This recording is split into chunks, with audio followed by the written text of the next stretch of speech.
the German icon versus the Czechoslovak workhorse.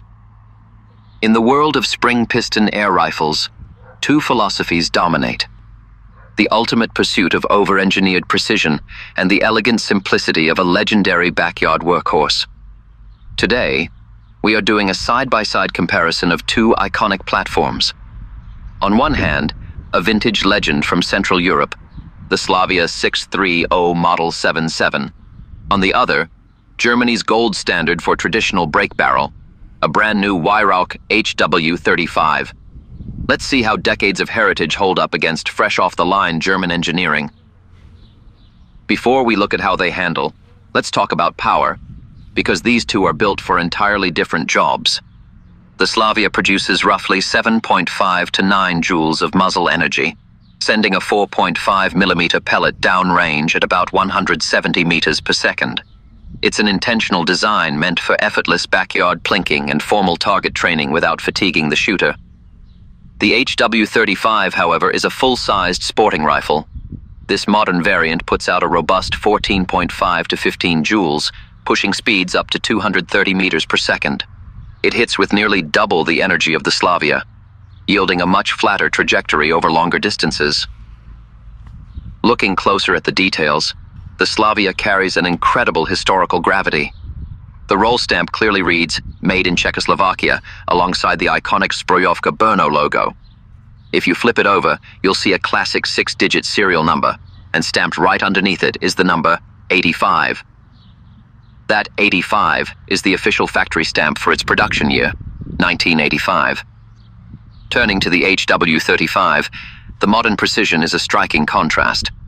On top of the receiver, we see the modern Z26 batch code, and underneath the barrel pivot is its unique 7-digit serial number, starting with 245, confirming this rifle is a fresh, recent build.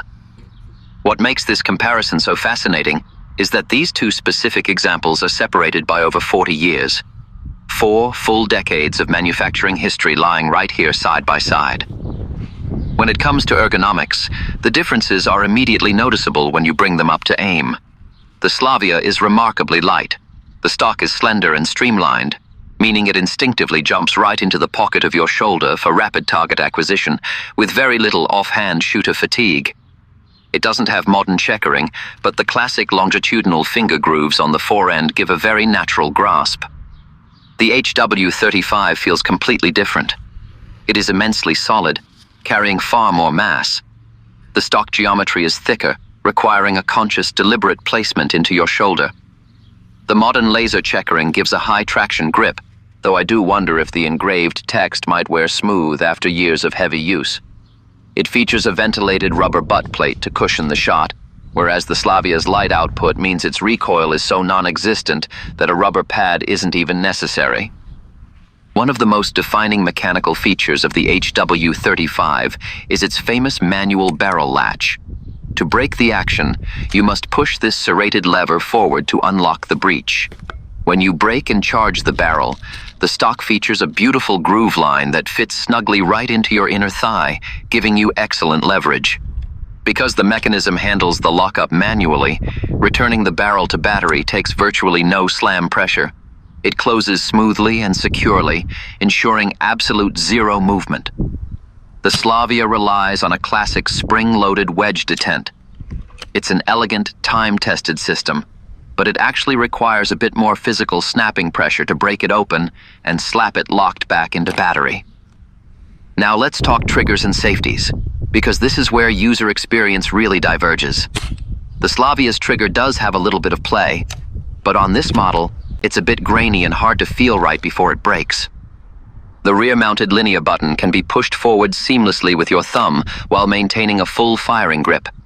Your hand never leaves its position. The HW35 features the legendary record trigger, a true match-grade 2-stage unit. It has a safe, predictable take-up, a clear wall, and a crisp break. The safety, however, is a lateral crossbolt button. Due to the thick stock profile, you actually have to break your shooting grip. Rotate your hand outward to push the safety through, and then reposition your hand to fire. Looking down the iron sights, the Slavia offers a beautifully simplistic, traditional open sight picture for quick backyard alignment. Combined with its low energy output, the shot cycle is completely flat with minimal recoil, making it incredibly forgiving to shoot accurately. The HW35 sights are much more sophisticated. The rear sight features micro-clickable windage and elevation dials, and the front globe sight allows you to swap out interchangeable hood inserts for different target shapes. But because it pushes double the power, the spring expansion creates a noticeable recoil kick. To get peak accuracy out of the HW35, you must practice a highly disciplined, consistent hold, like the artillery hold, because the rifle will react to an inconsistent grip. To put theory into practice, I'm going to fire a 5-shot group with each rifle at our target downrange so you can see the real-world accuracy and shot cycle behavior in real time. But a quick, crucial disclaimer before we look at the groups. I have deliberately not adjusted or fine-tuned the sights on either gun for this test. The Slavia 630 was lent to me exactly as you see it, with its historic sight alignment untouched. Meanwhile, the brand new HW35 is running purely on its original factory sight settings straight out of the box. We are looking at a true as-is performance comparison. Let's see how they group. Looking at these targets, you can see that even without custom sight adjustments, both of these rifles showcase exceptional intrinsic accuracy. They are generational pieces of engineering that can easily last a lifetime, but they answer different questions and carry completely different price tags, with the new Weihrauch costing nearly double the price of a vintage Slavia. If you want pure nostalgia, historic charm, and an effortless, quick-handling backyard plinker that is a joy to shoot all afternoon, find yourself a classic Slavia 630. Just keep in mind that vintage models can sometimes suffer from aged seals or minor technical wear that affects peak accuracy.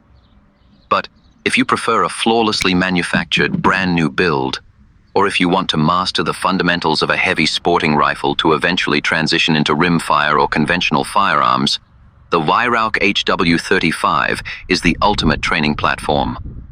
Beyond its match-grade performance and premium target sights, it is built to endure. This is the rifle to buy if you want to start your own family tradition and pass down a future heirloom to generations to come. Which one would you choose for your backyard? Let me know in the comments below, and I'll see you in the next review.